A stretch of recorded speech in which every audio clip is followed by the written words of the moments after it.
perspectives and ideas of young people for informing climate research actions and policies. Youth leaders will be presenting their manifesto.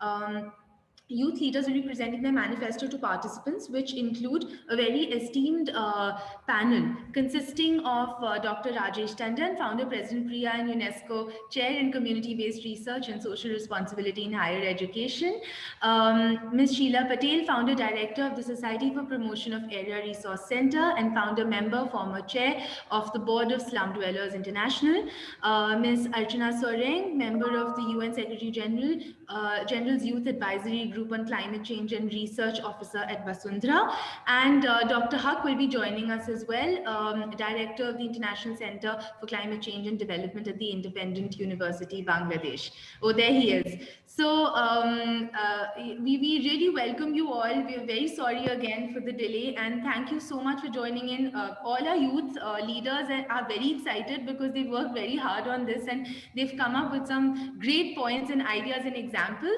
So we're going to go ahead straight to the youth groups, and they will be presenting their presentations and local actions. Hi, yes. So now we'll be moving on to some presentations as Niharika just mentioned. So we have three youth leaders who've done some amazing job with their communities to deal have come up with sustainable solutions to deal with the community issues. So the first youth leader that we have is Sameer, who is a social work student and he's from India. As he's also done a fellowship with Participatory Research in Asia, and as part of the fellowship, he undertook a community project to educate his peers and classmates on sustainable solutions of living. Hi, Sameer, welcome and thank you for joining us today. So, Sameer, are you there? Yeah. Hello, Nikita. Yes. Hi. So, we will just begin with your presentation and then maybe you can start. Yeah, sure. Give me a minute while I'll share your presentation with everyone.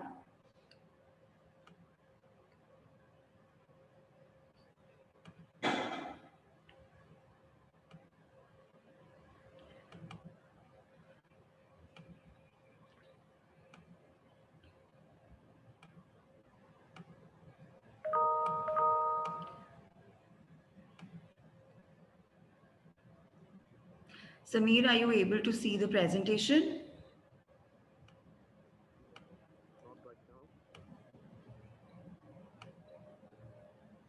Sameer, are you able to see the presentation? Yeah, sure, absolutely. Let me know whenever you want me to move the presentation to the next slide. Okay. So as Nikita has given my introduction as already, that I'm a social work student from Delhi School of Social Work. So basically, it was a student fellowship program when I was doing there. This idea came to me in my mind that the sustainable way. It is basically a campaign to reduce the household waste, because during the lockdown period, we all were locked in our houses. So the thing is, the household chores was basically, was very, very much elevated as compared to another thing. Because so how do I find out this topic like the threat generation into into be a part of solution? So the thing is, uh, apart from just finding the solution, what is the reason behind it, that why should I select just the waste as a component to work upon? Yeah, Nikita, please, the next slide, please. Now, before begin with my survey, I just took a survey, because before begin with my campaign, I just took a survey. In this survey, I just try to find out the three aspects.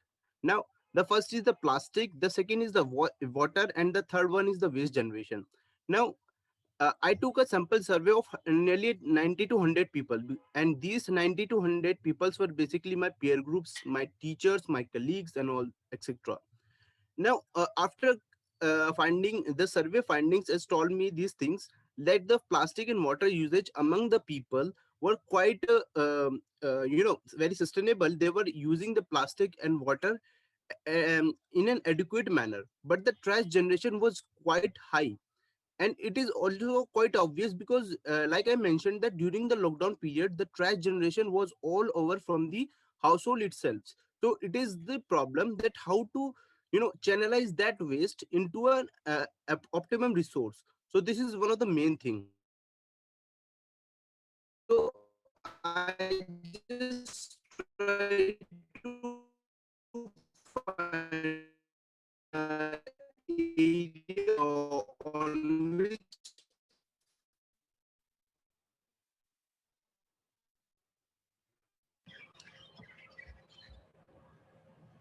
Hi, Sameer, are you there?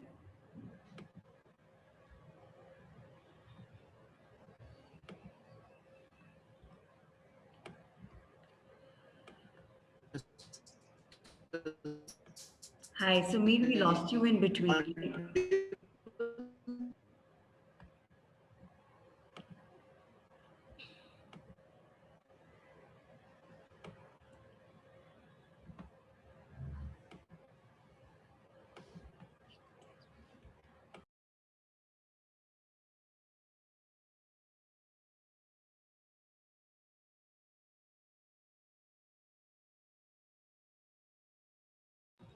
Okay, I think we've lost Sameer. He'll just join back. Till then, we'll move on to the next youth leader.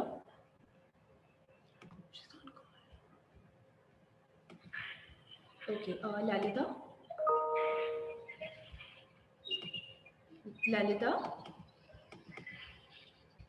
Lalita, can you hear us? Lalita.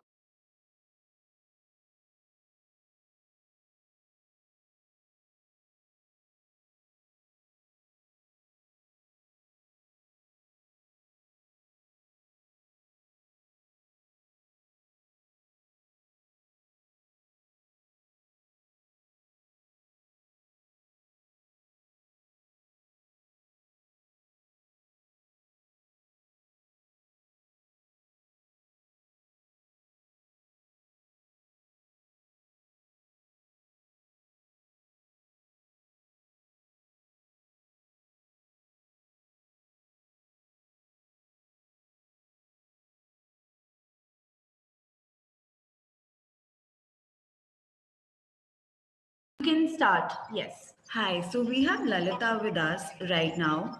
Lalita is a college going student and she's currently studying agriculture at the undergraduate level. At age of 14, Lalita developed a sustainable solution for cleaning water in her community. So Lalita is on a WhatsApp call with us and I hope you're able to hear her right now. We'll be presenting her presentation while she speaks. Yes, Lalita, you can go ahead. Thank you, ma'am. Good morning, everybody. So the idea of basically using corn cobs to clean wastewater came to me when I was like 13 years old. And I was people who literally used to travel kilometers together to get clean water, fresh drinking water. So that was the main thing that had triggered my mind to go with something or get something which was very cheap and affordable for the people to take fresh water and to purify the water in order to get fresh water. So the most important thing which I was looking was affordability, so that everybody could take it and use it for their regular purposes. Lalita, do you want to share what exactly your product was? So we got your Yeah, point. ma'am. Yes, go ahead. Yes, ma'am. Are you changing the slides, ma'am?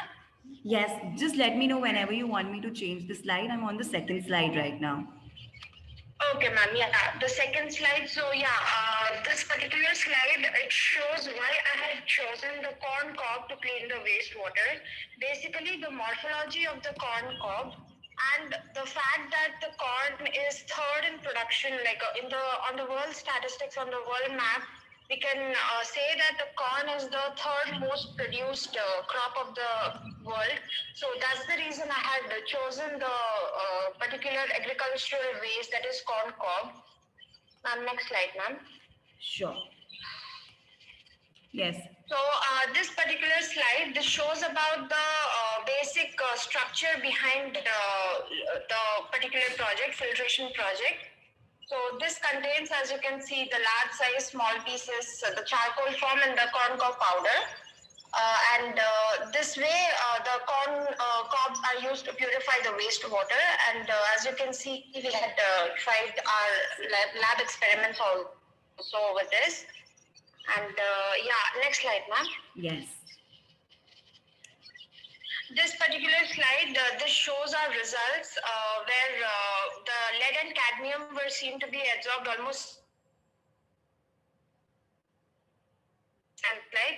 So this was the biggest result that we got, and yeah, that's it. So this was so true that it could clean the wastewater. That's it.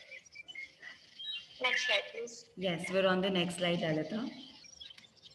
Yeah, so this domestic and industrial way, this particular slide I had put in order to show you all that how this project could be applied at a large scale. The way of applying it would be taking the corn cobs and same way as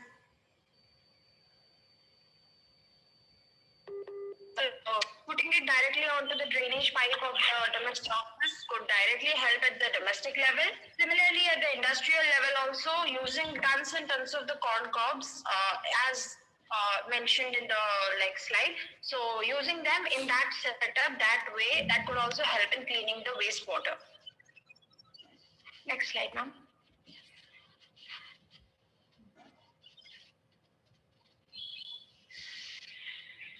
Am I audible, ma'am? Yes, you're audible, Lalita. We've shifted to the next slide. Last slide. Yes, ma'am. The last slide, this is about the agriculture and community aspect of this project, which I thought of using it in the village ponds, where the corn cobs could be tied to the bamboo sticks and placed inside the waterbed of the pond so that the water could be cleaned at the place itself, so that the farmers could actually have the access to own drinking water at the point source itself. And finally, we get the fresh, clean water. This is my project. Yes, ma'am. Great. Lalita, is your community still using this, your No, project? Okay. Actually, there are people who are using this, and basically, I do not have an idea about, I'm not in contact with people who are using it, but I do agree that people are using it. I can say it. Okay, great. And do you think that it's a sustainable model which can be replicated in different Definitely, communities as well? Great, Lalita. Competition, sure that I would work for this. Great. And what are your plans to take this forward? Ma'am, I would I'm not yet sure, but I'm planning to do my PhD in agriculture, and I would do my MBA in agricultural business management. I wanted to pursue, and then I would take this forward with my own business startup. Great, Lalita. I think that's a very great project that you've undertaken. And thank you very much. So we'll get back to you. Stay us on the call. We'll get back to you if there's any specific question for you. And Sure, ma'am. Okay. thank you. So now we will be moving to our next presenter, which is Phyo from Myanmar. Phyo, are you there? Yes. Yes. So Phyo, I'll be sharing your screen. Thank you for joining us. Welcome. I'll be sharing your screen, and then maybe you can start with the presentation. Just give me a minute.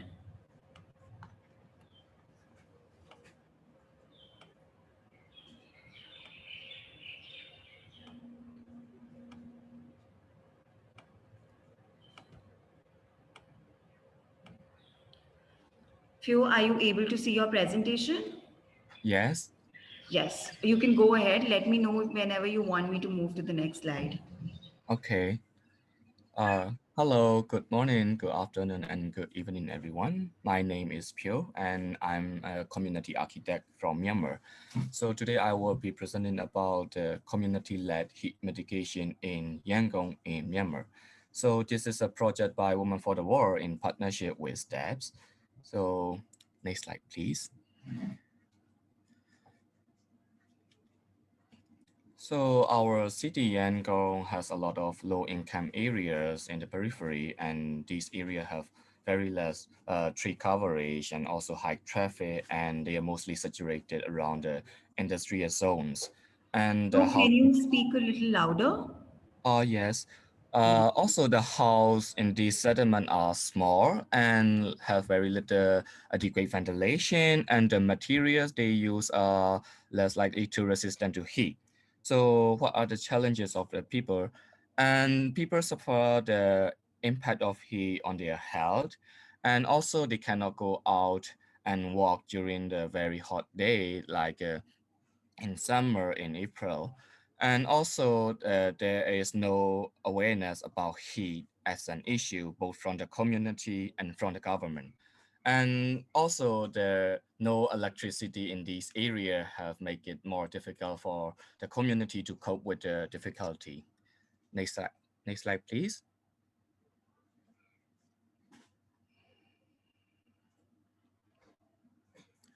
So we are trying to, what are we trying to do? So we are trying to understand this impact of heat on low income communities from their perspective. So we make interviews and we make a participatory workshop for that. And also we are trying to raise awareness about the heat issue, heat mitigations, and its uneven impact to the urban poor. And also we are trying to develop the solution both at the household level and the community level in the affordable, effective, and realistic way. And also, we are trying to implement the small scale action or testing and then share this knowledge to other communities. Next slide, please. So our process include the first is co-research with the community, a lot of interview, a lot of workshop, and then we research together with the community. And then we move on to the idea development part with the participatory workshop, and then we develop the household scale and community scale development to mitigate the heat. And then we exchange knowledge between these community. And then what we will be doing is testing action or small scale implementation, which is that can be scaled up or duplicate. And also we are trying to create a booklet of tools for the heat mitigation to the community. Next slide, please. So these are the activity we done with the community. So we done the interviews and we map the which are the most comfortable area and which are the not very comfortable area related to the heat in their community, in their house. And we see some people trying to put their installations and like trying their best to mitigate the heat in their own way. So this kind of thing we discover with the community. And then next slide, please. We develop together with the community the idea development part, like in the house, what would you like to do? Like you want to do the opening, a larger opening, or you would like to do insulation to the roof, or you would like to do the all these kind of thing we discover with the community and their concerns about the like the income and budget. So that is what we are trying to do right now. Next slide, please.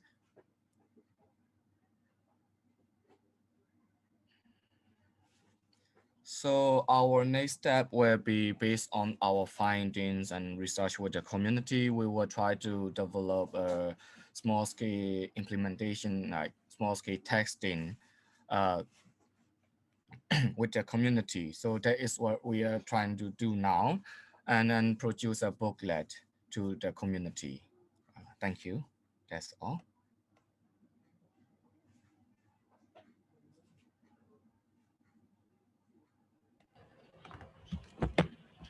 Yes, so thank you very much, Fio, for sharing the local action that you're doing on ground. And I think it's great to see how, we at PRIA also really talk about having research with people. So it's not our research, it's the research of people. So I think thanks for highlighting this point again and also showing everyone that this kind of actions are possible on ground. So thank you. If we have any specific questions for you, we will take towards the end. And thank you very much. So now we'll just quickly finish with Sameer's presentation. Sameer, are you here? Yeah, Nikita. Yes, so I'll be sharing a presentation. If you can just quickly go through the first two slides again with the participants because your voice was breaking in between. Okay, okay, okay. All right, so I'll be sharing your screen. Just give me a minute. Sameer, are you able to see the screen? Are Yes, you able yes, to see your yes. presentation? Yeah, yeah, yeah. All Perfect. right, so let's just quickly go ahead with the first slide and then we can move to the next. So, like I mentioned before, the sustainable way is basically a campaign to reduce the household chores or the waste uh, during the COVID period, because most of the household, almost all of the household waste was generated from the household itself only, because and there was no techniques and available resources available at that moment to channelize this or to recycle that into a particular manner. So I come up with a plan to that how to channelize the household chores so that it can be upcycle itself. We can say we can use that for another things. Like, so there are lots of things in that. And why do I select the household chores only? Not why water, not why the plastic. Why just whole household only? Like I just mentioned in it. So yeah, please next slide. Hello, Nikita. Next slide, please. One minute, it's just moving to the next slide.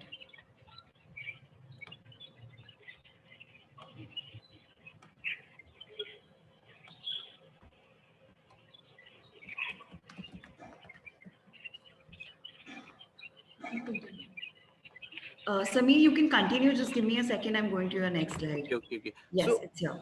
uh, before starting with my survey, before starting with my campaign, I just took a survey, and this survey, basically this sample survey consists of my peer groups, my teachers, and my colleagues, etc. So these are basic thing. The three things that I found in them, like the plastic usage was quite low as per them, and the water usage is also quite adequate among them. Like they were adequately using their water. The plastic usage is also much less, but the trash generation was quite high among them. So it leads to it's like uh, the resource consumption was high due to, or you can say their ecological footprint or their overshoot was quite high. It's only due to the trash generation during their household. So that's why, and from there onwards, I just decided that I can work upon this aspect to reduce how to either how to reduce it or how to channelize into some other way. So I'm just coming with a plan that how to use waste as a resource.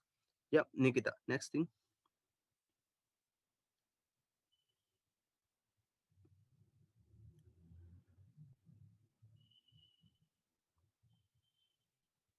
Now, after identifying my problem, that what is the problem in the between them, I just came up with a plan, the sustainable way catalog. Basically, these are the very basic solution that I try to provide to them, and so that they can apply in their household to make their waste as a resource. And these are very practicable solutions and very realistic that they can practice in their household. And uh, point to be noted that these are the solution that many of us might know about them, might using them as well. But the thing is, it is all about them, that how they are going to use or not. Yes, Nikita, please next. So yeah, these are the some of the examples that I try to provide them. Like here it is mentioned that how to stop the rotten fruit. Like we have been encountering this problem in our most of the household, that how to, there are lots of basic things that we do. Like we used to store the vegetables and the fruits alongside, and there the drawback of it, so that if you store the vegetables and the fruits apart from themselves separately, then there are good chance that your vegetables and fruits will not be spoiled easily. Because the fruits, it is also mentioned here, the fruits rel- release a certain sort of gas that could lead to the rotten things easily. And there are also like the banana thing. If you have any banana peels, you can store it into the water for the 2 weeks, and then after that water you can use it for the fertilizer purpose for your plants, etc.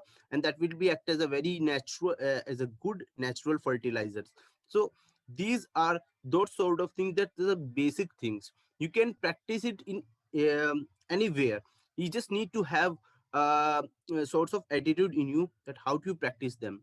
Yeah, Nikita, next thing. So this campaign I've basically undertaken into the social media account, basically on Instagram. Now, why Instagram? Because my peer group from which I have taken this survey was basically on the Instagram only. And it is a very innovative and good platform as well to, engage the people with. I just try to make the thing practical and realistic to them. And in between the whole of my social action project, I have been providing them the certain question as well, and certain fact as well. Apart from is the realistic practices that the people are doing in their shops or in their houses as well. So the point behind all of this is that to apart from the social action project, the aim was to impart some sort of information regarding the sustainability as well. So how much they were aware of it, and what are the new points that they can get from these lot of insights. Yeah, Nikita, next. So at last, that what is the main thing I just wanted to convey from my project. See, this like I mentioned, that these things are very simple and practicable, but this cannot be achieved until and unless the someone has the attitude to do the things. Because attitude is all about the that thing that we have to accompany with that. So you can say we have to adapt. It is the attitude that you can change the things, because change required the attitude. If you don't have any attitude to change yourselves, then probably the possible the easiest solution will not going to work to you.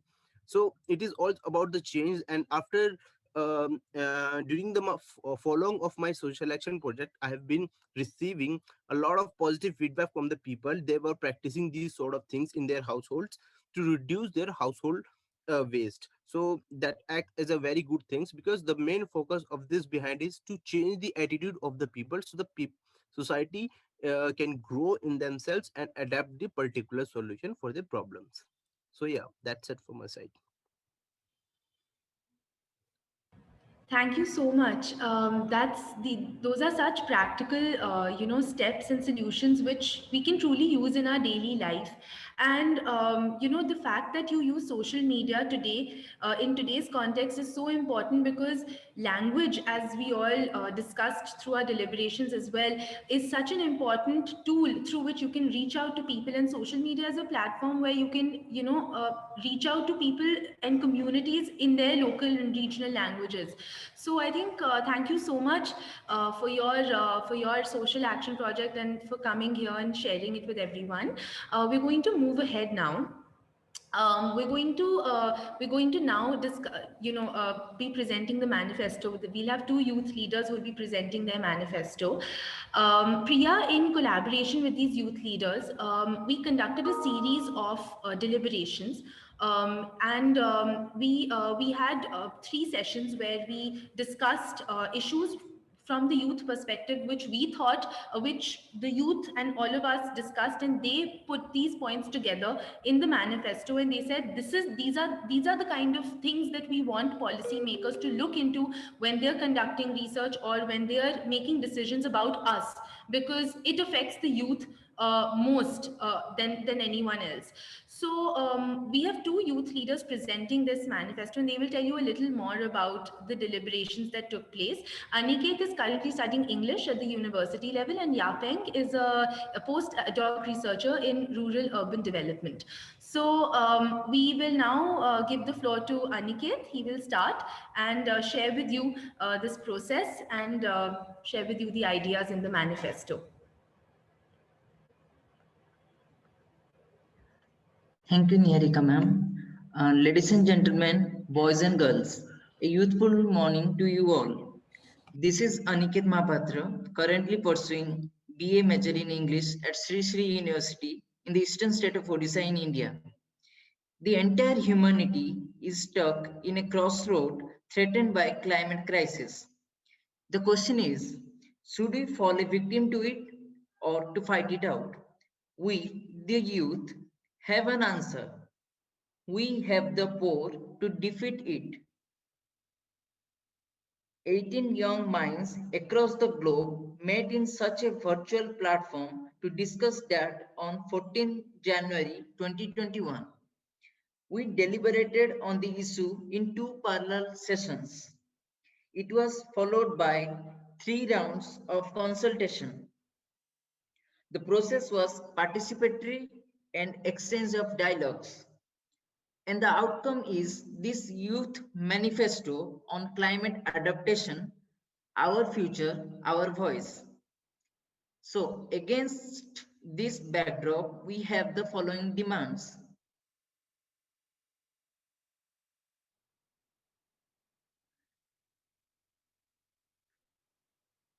The first is youth as decision makers. We know youths are the building blocks of the nation and also in a broader sense of the whole world. Young people and the youth organizations all over the world should be given opportunities and adequate resources for partaking local level initiatives in their area. The youth should be mainstreamed into the decision making process at all the levels of governance so that they can decide how their future can be that they are going to have. So they should be considered as active agents of change who can negotiate directly with the decision makers to share their knowledge, ideas, and experiences about sustainable community level solutions. Next slide. Okay. Hello, everyone. So I'll continue and thank you, Aniket. Um, so we all know that effective climate adaptation demands strong collaboration. So therefore, multi-stakeholder partnerships should be established among civil society, public institutions, the academia, and the private. It is especially important to invest and build neighborhood level capacities to collaborate and act. Besides a multi-level coordination mechanism at the community, regional, national, and global levels is indispensable. Finally, vulnerable groups and their concerns must be put at the center of interventions at all levels of climate policy. Over to you.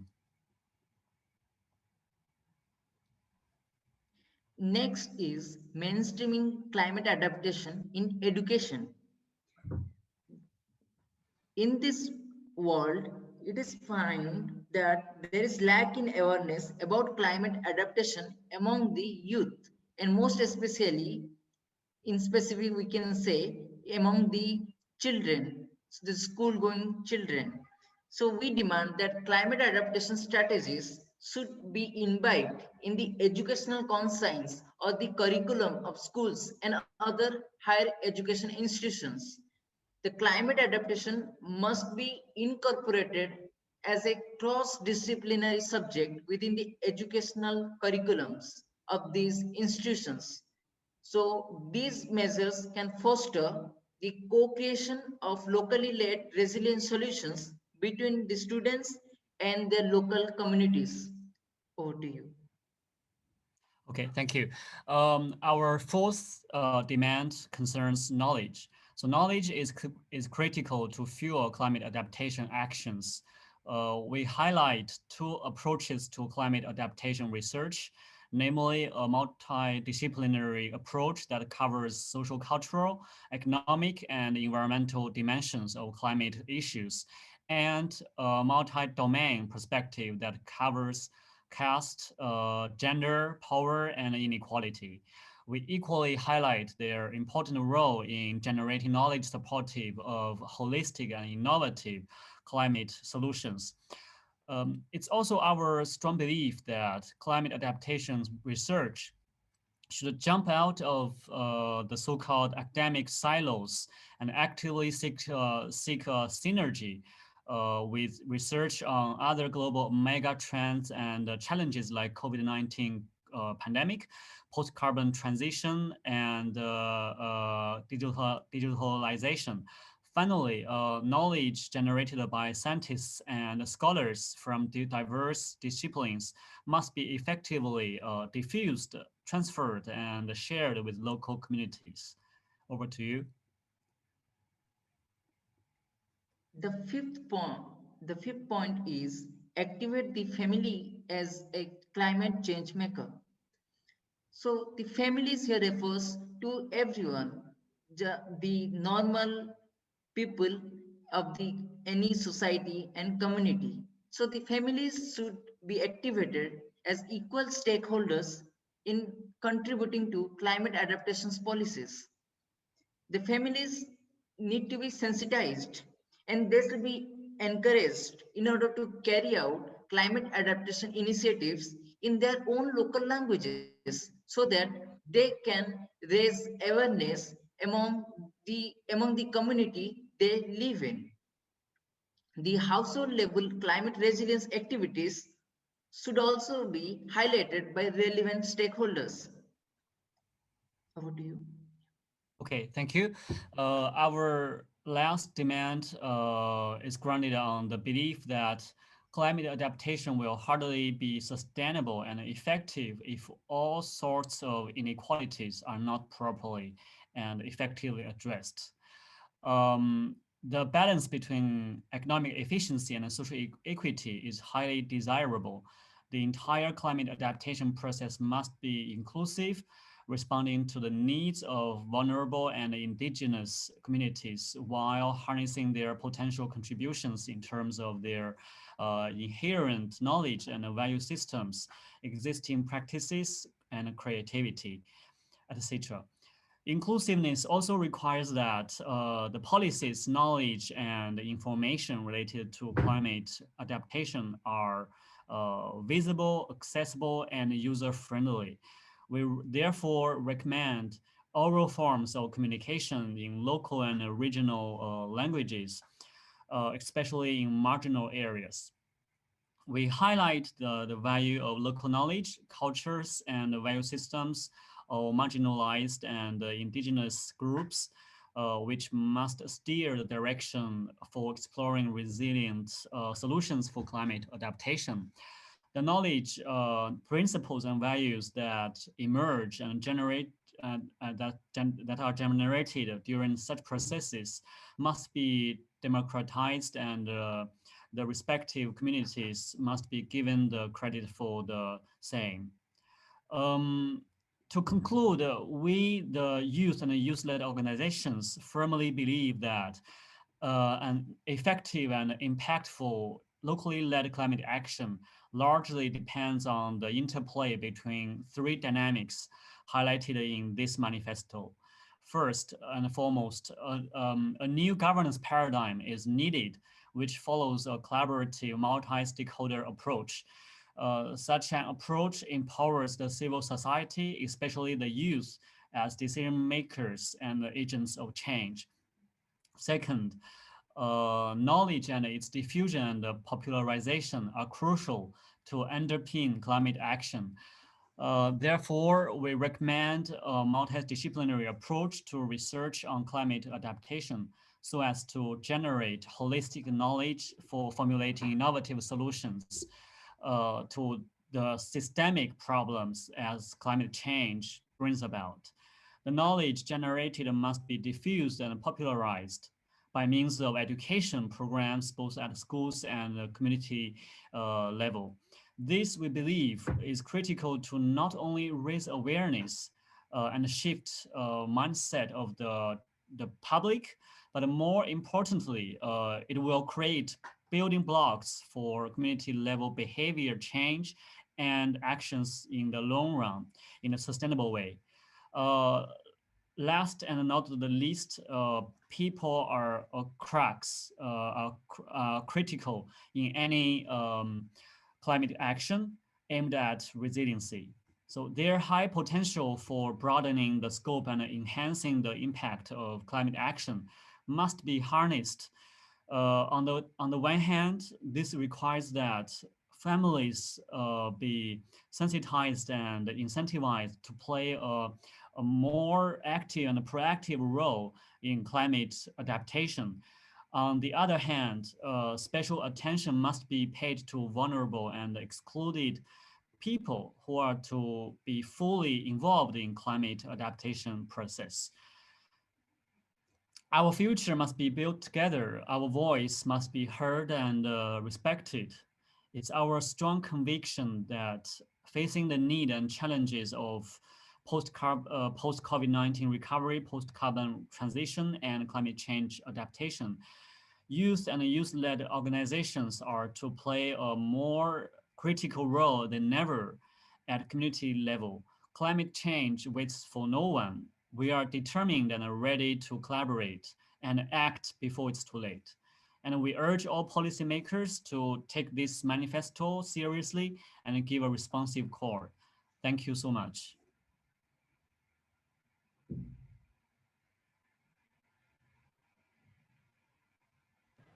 Thank you very much, Aniket and Yaping, for sharing the manifesto with our panel and the audience who joined us today.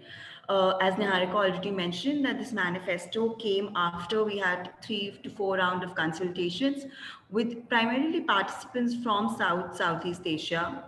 And now that the manifesto has been presented, we would like to ask our panelists who've joined us on that you've heard the manifesto, you've heard the demands of what young people want. How can you help us in taking, so firstly, what are your thoughts on the manifesto and how can you help us in taking this forward? So if I may request Dr. Huck to start the conversation. Thank you very much for inviting me, and thank you for sharing these very interesting presentations, and particularly the manifesto. So I'll address the manifesto first, and then also share some thoughts about where we can go from here. We are very, very interested from our side, and when I say our side, I mean the entire Gobeshona family of organizations, which is now no longer just Bangladesh-based, but a global family, in promoting young people's involvement, taking things forward, and leadership. And if you recall, the theme of our Gobeshona conference is locally led adaptation. The word led is the key. Led means leadership. The leadership has to come from the local people, and particularly young people in the local people. So the question then becomes, how do we enhance, empower, facilitate, support these people who are already taking the initiative? And we are very, very happy to do that. We have a very strong youth element from many different sources participating in the Gobeshona conference. I hope your youth people are involved in that. And they're participating in all the different sessions. And then after the sessions are over, after the conference is over, we will convene them together again to see what they think has been useful, their reflection, and how going forward we can build on what is already there. There are many different groups doing many different things. The challenge from my perspective is how do we add value to each other rather than be separate strands doing things on our own. Okay, so my analogy is that you can have lots of different things happening. These are like lots of different strings that are each of them is a separate string. But if you add the strings together, you make it into a very powerful rope. When they connect with each other, they are still strings on their own, but they are connected in many, many ways with the other strings, and they make themselves into a very, very powerful rope. The power of the rope is many times higher than the power of each string by itself.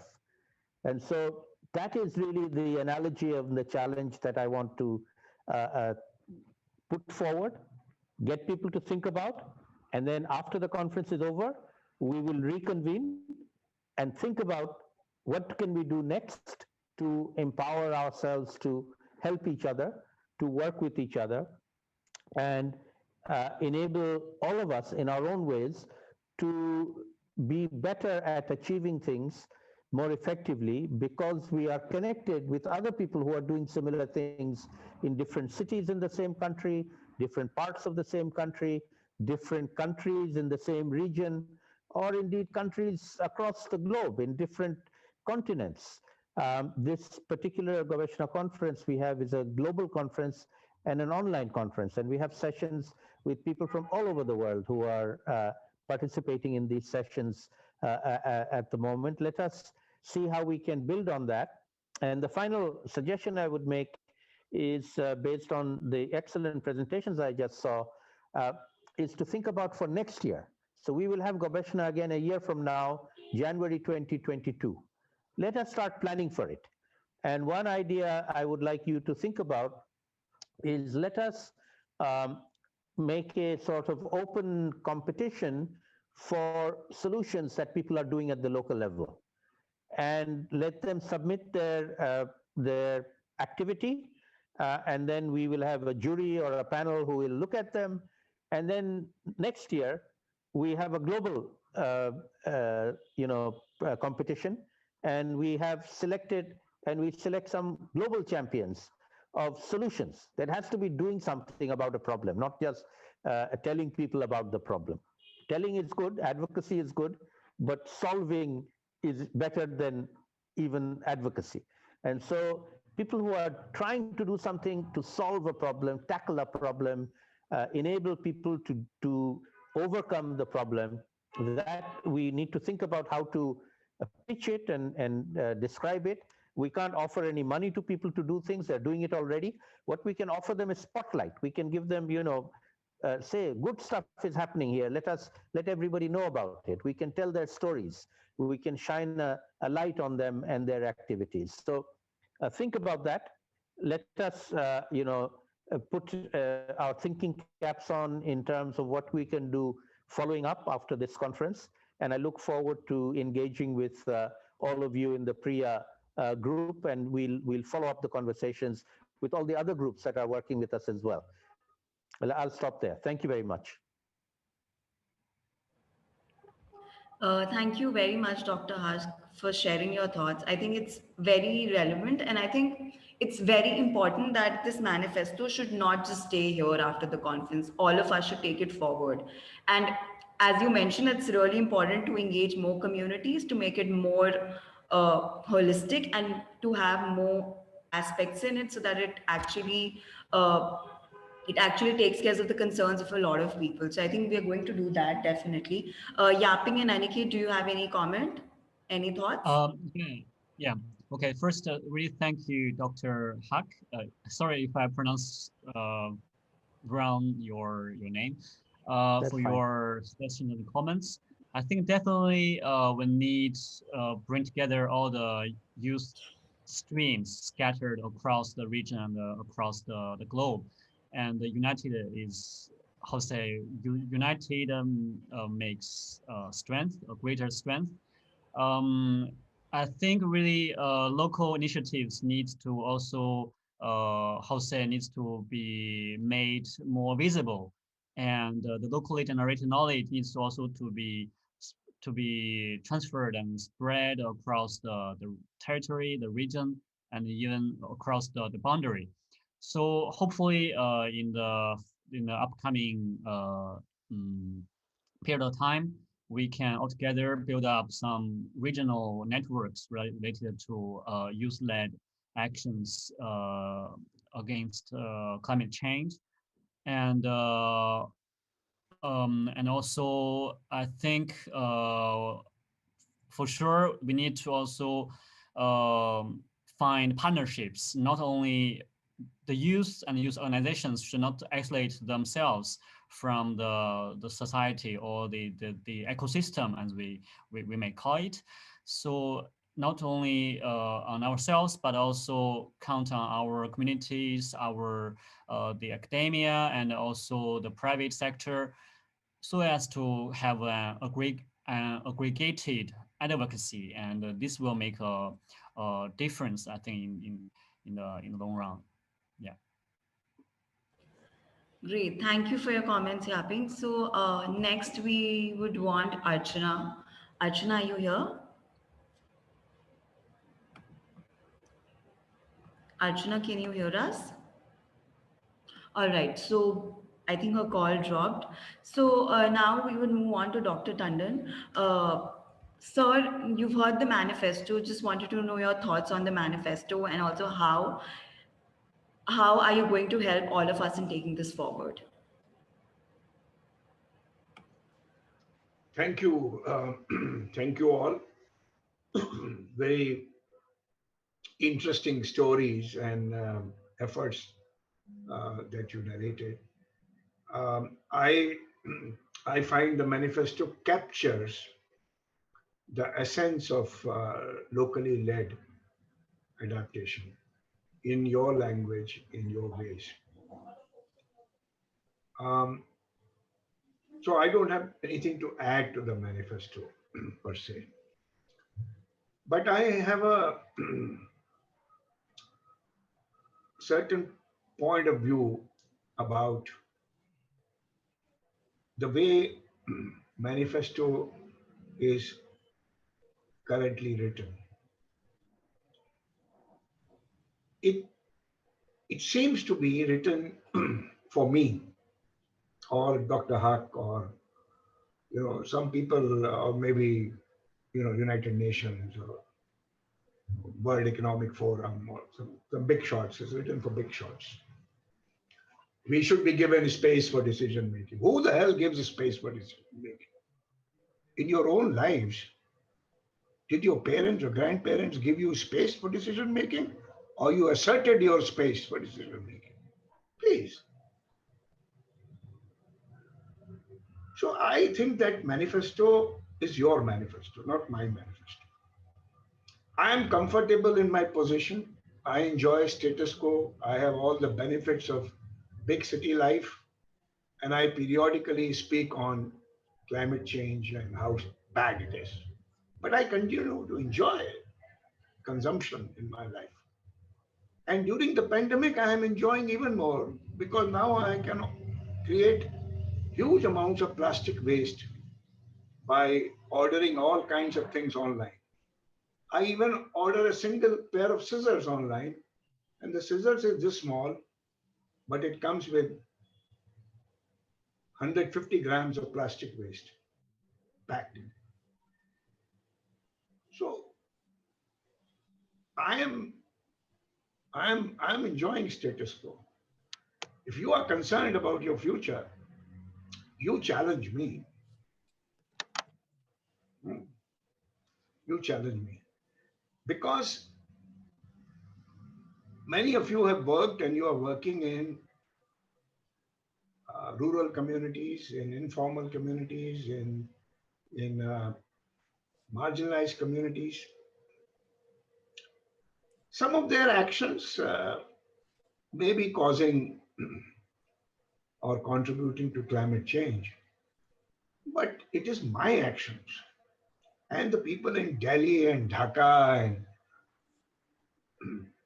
and Bangkok and Manila and of course London and New York and Paris who consume resources, consume products which exhaust resources, and then the poorer part of the world, or poorer part of our countries or neighborhoods are expected to adapt. I don't think it's going to happen unless you all make a claim on your future in the same way, that many of you as young people do. for your own individual future. You claim what you want to do, what you want to study, what you want to become, who do you want to hang around with, who is your life partner. You claim those choices.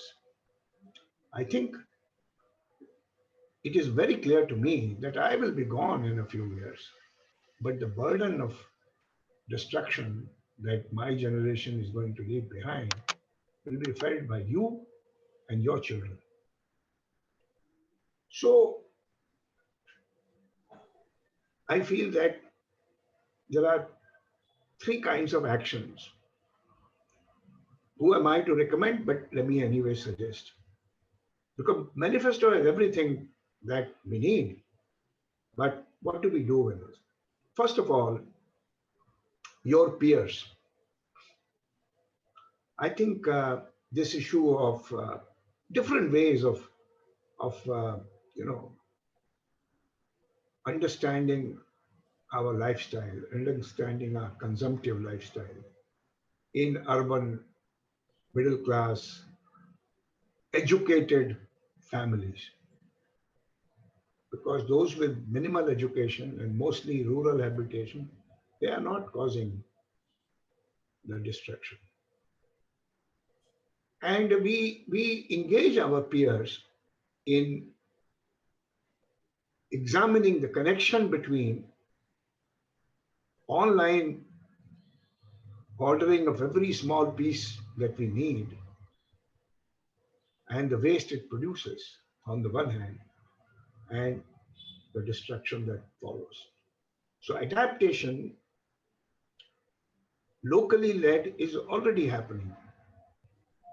So as young people, how can you add value to that adaptation? In many countries, nowadays, formal education in high school and even in university, there are projects. There are socially useful projects, community interaction. This is being um, structured in most formal educational programs.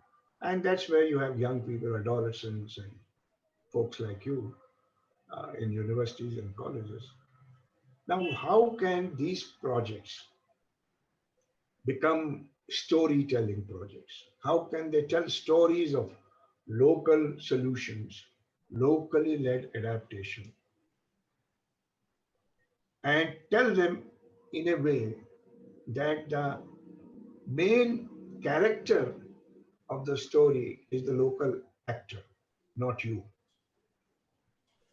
not the researcher or the documenter or as we have you know, the producer of the film.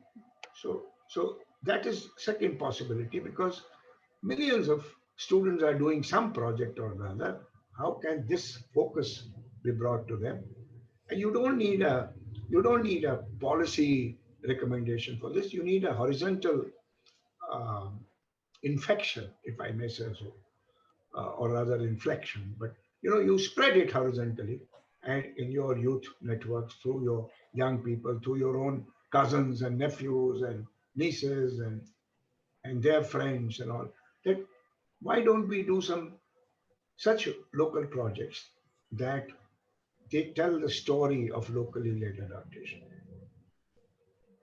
And the third thing that I think Dr. Huck has already uh, encouraged with his story of strings and rope. But I want to add a thread in that rope, and which is the language.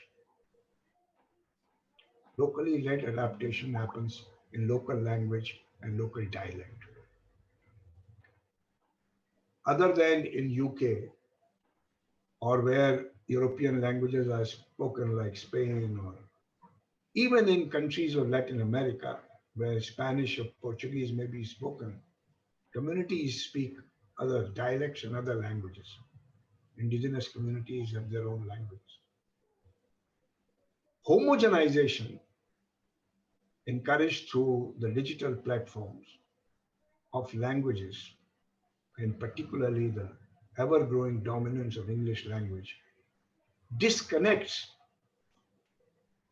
understanding and promotion of locally led adaptation.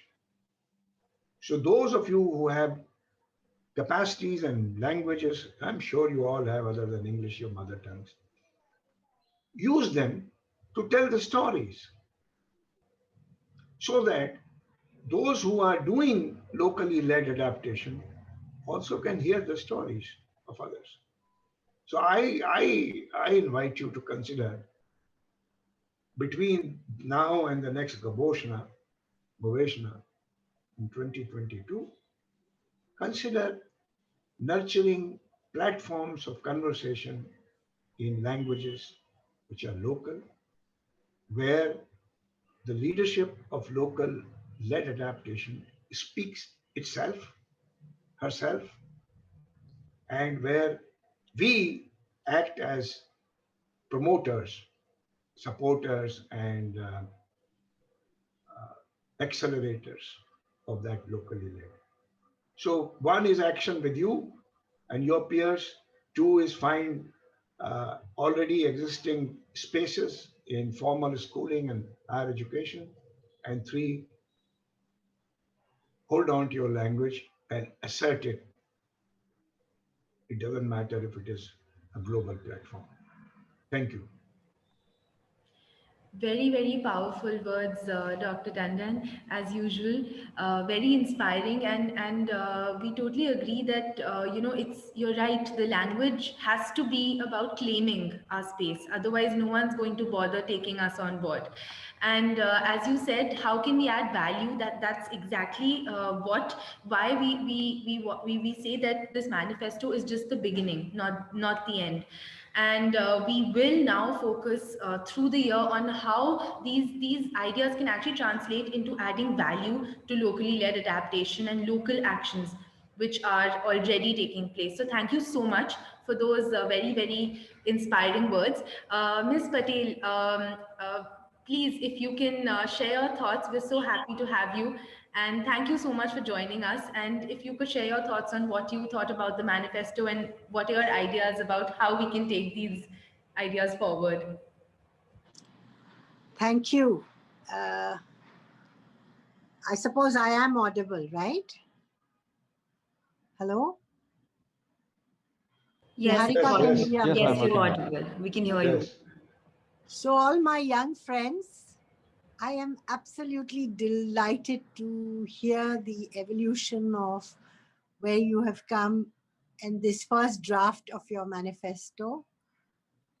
And I think the issues that Dr. Tandon has raised should help you redraft it into making it yours and making it things that you will do disrespectful of all the institutions, grown-ups, and your present educational system that may stop you from doing that. So before I do anything else, some of you know that I was one of the commissioners on the Global Commission for Adaptation, and that Dr. Salimul Haq, myself, Lauren Lagarde from Philippines, and Dr. Musa of BRAC International have agreed amongst ourselves to take a 10-year campaign to champion the locally led adaptation process. So first of all, I want to welcome you guys into that campaign. Claim it, make it your own, demand from all of us what you need. Ask us for our advice, but if we tell you what you don't like, kill it. So that's the first thing. The second thing I want to say is that what Dr. Tandon said is very important. You know that I'm also an urban activist. I work on issues of urban poverty with grassroots social movements, not only in India, but as part of Shack Dwellers International.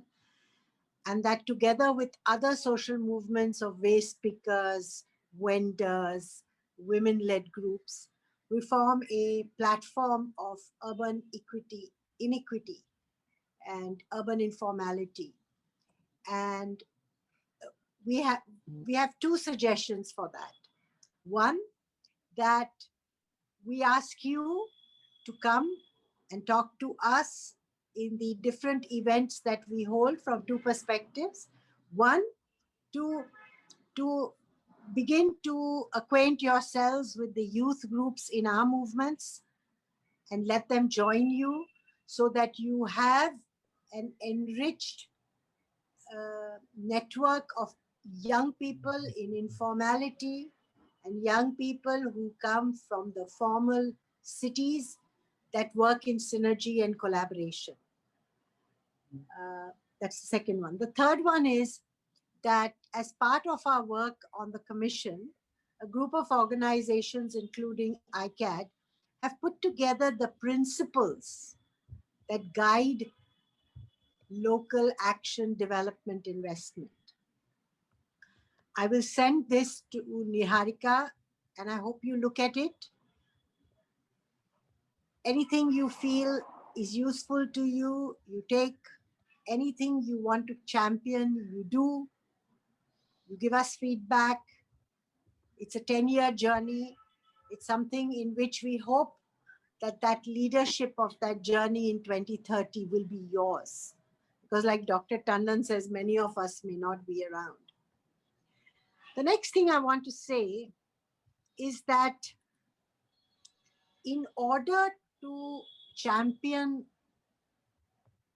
and encourage young people to innovate, accelerate solutions, take it forward, you have to do both campaign for it, design specific local solutions, and help lots and lots and lots of people to take it forward.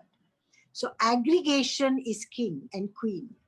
If lots of people do local adaptation locally, like you say in your family, then the transformative value of that is huge. And so we have within STI what we call a rough and ready advocacy mechanism, in which everybody ensures that whatever message you make is important for yourself, for your family, for your neighborhood. It is in a local language, and then people like us will translate it in different languages, but it is accessible and available through the digital media to lots and lots of people who can take it, adapt it, adopt it, do whatever they want. So we welcome you into that. And finally, I want to join Dr. Tandon and PRIA, of which I am a part of, and the network that Dr. Salim ul Haq has suggested to you, to start looking at ways by which we can institutionalize many of the things that you all have suggested, that encourages people to participate, encourages people to innovate, encourages people to take on new ways, new practices, so that the adaptation process that you so beautifully explain as having to see individuals and families as their building blocks becomes a universal movement. So thank you very much for inviting me to this. I would be delighted to assist, support, encourage you in any which way. Please call on me in my personal capacity and through the different institutional identities that I have. And thank you so much for this first phase of your evolution. Thank you. Thank you so much, Ms. Patel. It's it's very very reassuring. That finally things, when you say that welcome to this side, and welcome to the fact that now voices are going to be heard in ways that they weren't heard earlier, and in local languages, through local actions, and institutionalizing these practices. I think this is just so important, and as we said in the beginning, that it's just the start of something much bigger, and we are determined to not let go or to give up of what we've started. So thank you so much for those very refreshing and reassuring words. Archana, we're going to get on board now, and Archana, please share your thoughts and what you feel about this whole discussion and deliberation that we've had. Yeah. So Johar everyone, and very good morning to one and all present here. And first of all, I would like to congratulate the entire team for this amazing manifesto, which everyone has put together effort by the youth and come up in terms of the climate action. So while I was going through the manifesto when it was presented, what I could feel is that it aligns with the sixth climate positive action of the UN Secretary General. So I would like to share about in brief what the sixth climate positive action of the Secretary General is. So while the entire nations are recovering from COVID, so in 2020, Secretary General has come out with a sixth climate positive action, wherein he is requesting all the countries that when they are moving towards recovery from COVID-19, they take these six climate positive actions into consideration in all their policies. So the first is about investment in green jobs, emphasizing in how we do move towards greener economy and emphasizing green jobs. The second, he talks about no bailing out of polluting industry, like how important it is for us to ensure that there is no bailout of polluting industries in all our policies. And also to the third, which he talks about, is end of fossil fuel subsidies. Fourth is taking climate decisions into consideration in all the financial transaction and financial decision making by the countries. The fifth and the sixth is about work together and leave no one behind. So taking into consideration all the six climate positive action, what I felt about the manifesto which was presented today was in line with what Secretary General has been talking, sharing, and also requesting the entire nations to take into consideration given the climate crisis we are, and to work towards climate action. So what I would like to congratulate is that we are all together working towards climate action, and very much happy that this perspective has very strongly come up with the youth. There are few recommendation or intervention of mine which I wanted to propose. Is that one, I think what Dr. Huck said is something also one thing which we would like to can be taken into consideration, which I would also like to support, is that what I felt is the entire manifesto is we are talking about issues which should be done, or the thematic challenges which has always been existing.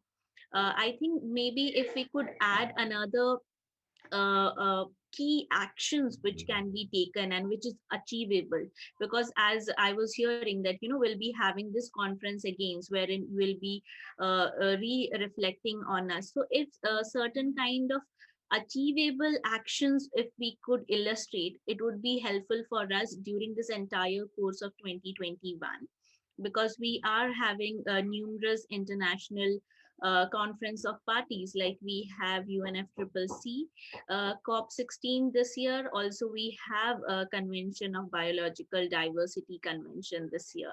So keeping those in mind, if we could come up with key actions, that would be really helpful. On top of that, what I felt is that I think a more emphasis on the indigenous and local communities can be added on that, and I would be really very much willing to participate on that, and help in terms of any contribution if I can do that. Because one thing which I have been advocating is that how indigenous and local communities are important key stakeholders in terms of climate action, because they are the ones who are mostly contributing towards climate action, but they are the ones who are most affected due to climate crisis. And if we see about talk about South Asia, so there has been lot of impacts on the vulnerable communities and also the indigenous and local communities. So how important it is to take their perspective also into consideration in this manifesto is something which I feel is very important. And given the fact, like as it was shared with by Nikita and also Niharika, that this is just the beginning, so we hope that we can work together on this. And also I wanted to share that we are the UN Secretary General's Youth Advisory Group on Climate Change. We are coming up with regional level consultation, wherein we look forward to more of this perspective from the youth. And for that I would like to connect with this entire group, because we had a global consultation and we have come up with a global youth outreach and outcome report, wherein we have flagged off the issues raised by the youth climate leaders across the globe, and what are the key actions which we are demanding from the world leaders in 2021. So I'll share the report also here in the chat. Apart from that, few of my key thoughts which I would like to share today is that, as Dr. Tandon said, I'm like, it is really very right that, we need to access space by ourselves. Like no one is going to give us the space, or, no one is even willing to give us the space or welcoming us is such kind of thing. So it is very important wherein we realize that it is we youth that have to access space amongst the decision makers, and also have to push hard that how we can make our voices heard. And for that, one thing which I feel is very important is that networking and collaboration is the key important factor which is very important when we are asserting our spaces or making our voices heard. Because if we are talking about climate action, and if we are talking about climate crisis also, the issues which we are facing in India, or the issues which we are facing in Asia, is also similar to that facing in Latin America and Europe.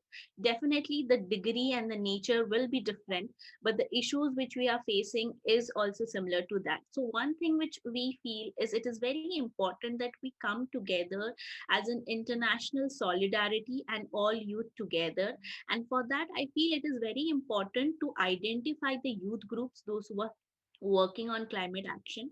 And the second thing which is very important, and uh, which I urge the leaders and the policy makers, those who are here today, is that it is important to ensure that how youth have free and enabling spaces where they can freely share their thoughts and what is their aspiration. Because as we see that there is so much of curtailment of the youth voices, and that is what we seek, that enabling and safe spaces wherein youth can share their thoughts is very important, and which is key important for climate action.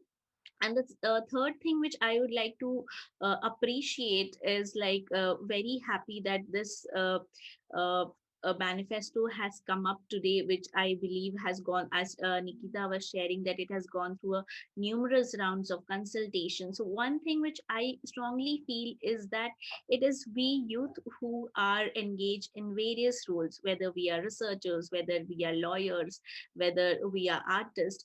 We need to ensure that all our skills and all our capabilities wherein we are already engaged in a professional work, both we merge that as our along with the climate action strategies, and how we can creatively come together. Because I have also seen, and we have also come across various artists, those who are doing tremendous work with their drawings and paintings, and enabling to how to ensure that we can raise awareness about climate action. So at the end I would like to sum up by three things. So it is all about creating awareness, because still now there are people who are not aware about what is climate crisis and what is climate action all about. But at the same time, what I feel it is very important as Dr. Standen also said, language is a very important, plays a very important role as this entire domain. And also at the same time, it is all about contextualizing. Like from example, I have been working with the indigenous and local communities. Uh, so for them, it is they may not be familiar with the term called climate change or climate crisis, but they are very much aware with what the situation is and how situation has been unfolding. If there is no rain in their area, or if the paddy is not growing well, or if the leaves are drying and falling, all those kind of circumstances enable them to understand how the impacts have been or what the situation is. So I think it is very important that we need to go beyond jargons, we need to go beyond terminologies and contextualize this entire issues and the solution with the communities from the indigenous and local communities and the rural areas. And the second thing which I would like to emphasize is like we really need to go beyond and think like who is experts and who are giving us policy solutions. Because one thing which I strongly feel is that for me, the indigenous women leaders are the ones who are expert. They are the ones who are policy makers, because they have so much insights, wisdom, and knowledge, which we need to learn from them. And in order to learn from them, it is very important that we acknowledge their presence, respect their wisdom, and ensure that that knowledge is being brought together and they are being able to access decision making spaces. And the third thing which I would like to share about climate action, which I feel is very important, that indigenous people and the local communities have been contributing towards climate action, but however they are also being impacted by extractive developmental projects. So I think it is very important to understand the fact that if we are, or whether, how do we ensure that there is no bailing out of polluting industries? Because at the same time, when we are talking of no bailing out of polluting industries, it also uh, need to emphasize that not bailing out of industry not only has impacts or positive impacts in terms of climate action, but it also will enable or protect the indigenous communities and the local communities, those who are affected because of extractive developmental projects. And the last thing which I would like to emphasize, that when we are talking about green recovery, or when we are talking about ensuring afforestation programs, most often we have also seen that this green recovery and afforestations have also lead to greenwashing. And when I talk about greenwashing, the major afforestation campaigns or programs which has been designed has led to more adversely affecting the indigenous and local communities. The plants which are grown in the areas of indigenous communities have adverse impact on the biodiversity and also the food security of the community members. So that's why I feel it is very important. It has to be a bottom to up approach of policy making, wherein all the stakeholders are taken into consideration. And that is why it is very important that intergenerational dialogue is important with the elder generation and the young generation with different Hello, stakeholders. can I speak now? I am listening. Hello? Hi, Archana, you can go ahead. I will like to take about 30 seconds. So, just a minute. So, let just Archana complete. We'll invite you to share your thoughts. Yes, Archana. Yeah, so I was just saying that at the end, it is very important that it is we need to act towards climate action with the principle of intergenerational equity and intersectionality. Thank you very much, Archana, for sharing your thoughts. We will definitely get in touch with you to ensure that we are able to take this manifesto to local and regional levels. And I think very relevant points were raised by you. So we are definitely getting in touch with you. So, and we'll try to get in touch with you in this month only so that we can start our work. So thank you very much for taking all your time and assuring us that you will help us in taking this manifesto forward. Thank you. We're a little short on time, but we'll invite Jagannatha to share his thoughts. So, sir, if you could just quickly share your thoughts before we conclude the session. I will not take more than 30 seconds. All right, thank you. See, I have been attending this session for hours. I found that words are failing us. So much talking, so much talking. Thanks to those presentations, so wonderful, so wonderful. See, I am 32 and a half years senior person from ISRO, retired as scientist engineer. Now we are having 4 zero-cost eco education guides to be presented at Sydney COSPAR 1st February. I want to conclude by saying that words should not fail us. We have to look at formal and informal environmental education modes, and I found in all the case studies, there's a strong evidence of that. And whenever people talk, they should not be allowed to talk more than 3 minutes. It's an international standard. See, for example, I keep telling my daughters and wife, if we have hair, shampoo, soap, and chemicals, what are you doing? Are you doing climate resilient way of life? No way. So ultimately, it is the lifestyle which matters. My hands are my magnets to segregate waste at source. Water, I save 30% when I don't use the running water for washing in the utensils and also cloth wash. So I want to thank Haq Saab and also wonderful event going on. I'm learning a lot. All the best for you. Please see that we go in a professional way. I'm attending about 50 webinars all over the world, UN, IAED and all. Please do not repeat words failing us. Let us look at case studies. Let them tell about a problem.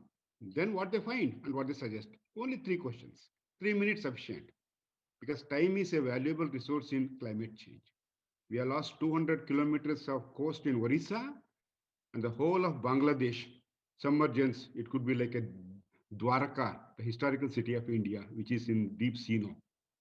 Anyway, let me conclude by saying that this session has been one of the best, as yesterday we had on the UN, by the UN agencies. Many, many thanks. Please don't mistake. I'm only trying to make it a bit objective.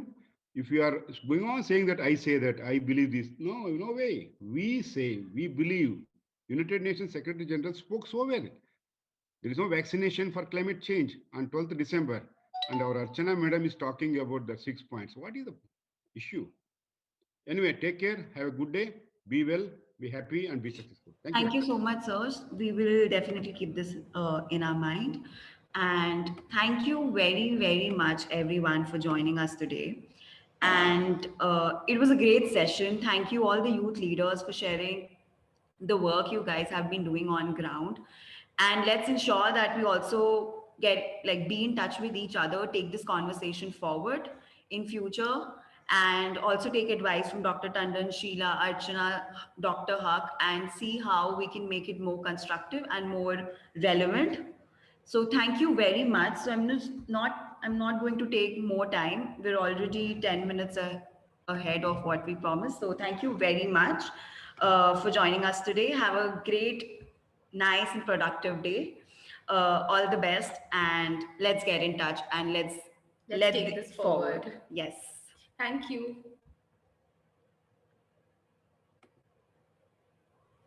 Thank you, everyone. Good work. Thank you. Yeah, thank you so much. Thank you for the session.